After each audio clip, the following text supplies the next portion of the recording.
déclaration du Collège des chefs d'État de l'AES. Merci beaucoup, Ibrahim Traoré.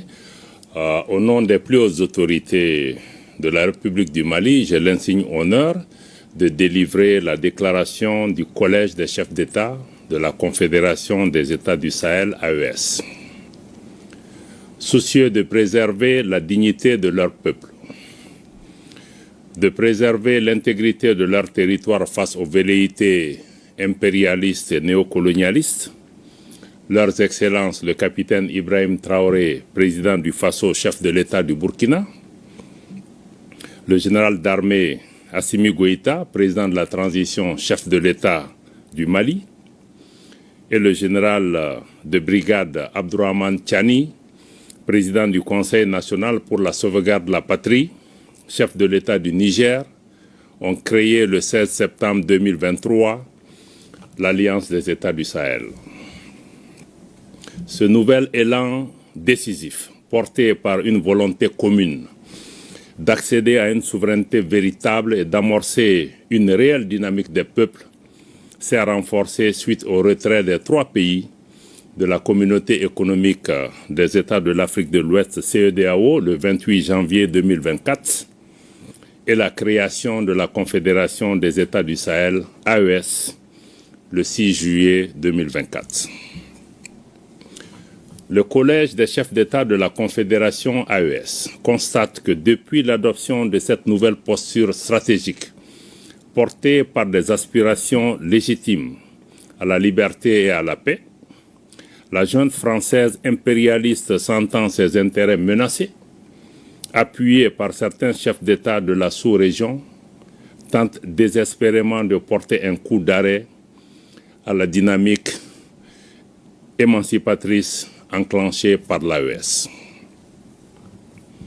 En réitérant le caractère irréversible et immédiat du retrait des pays de l'AES de la CEDEAO, dans sa déclaration du 14 décembre 2024, le Collège des chefs d'État de l'AES considère, à juste titre, la décision de proroger pour 6 mois le retrait du Burkina, du Mali et du Niger de la CEDEAO comme étant une énième tentative qui permettrait à la junte française et à ses supplétifs de poursuivre la planification et la conduite des actions de déstabilisation contre l'AES.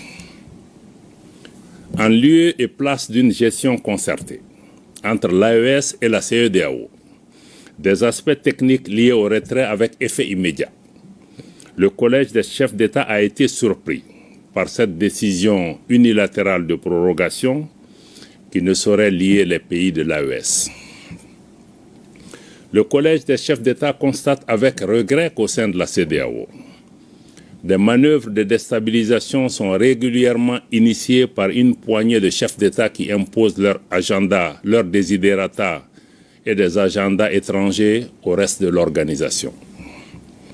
À l'évidence, ces actions viennent prouver que la question sécuritaire à laquelle s'attaquent avec succès les pays de l'AES dans la sous-région et dont les bénéfices profitent à toute la région n'est pas une préoccupation réelle pour ces acteurs à la solde d'un maître aux abois.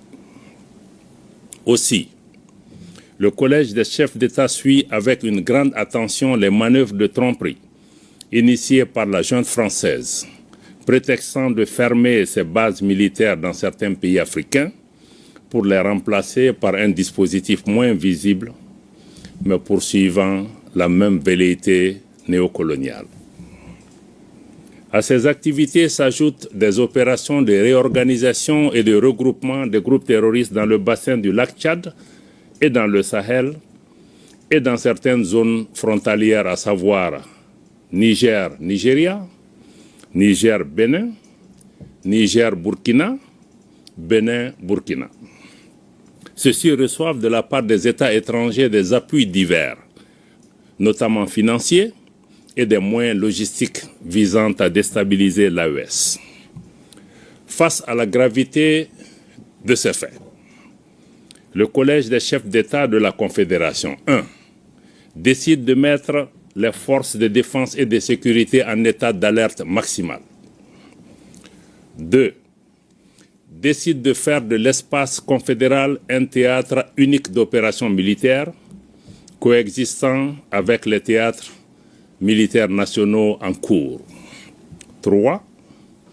Appelle les populations de l'AES à redoubler de vigilance, à dénoncer systématiquement tout fait suspect aux forces de sécurité et à rejeter les propositions d'enrôlement au sein des groupes terroristes. Le Collège des chefs d'État réitère son engagement à poursuivre avec détermination le combat du peuple de l'AES pour sa souveraineté véritable et sa dignité. Fait à Bamako le 22 décembre 2024, signé le général d'armée Assimi Goïta, président de la transition, chef de l'État, président de la Confédération des États du Sahel. Je vous remercie.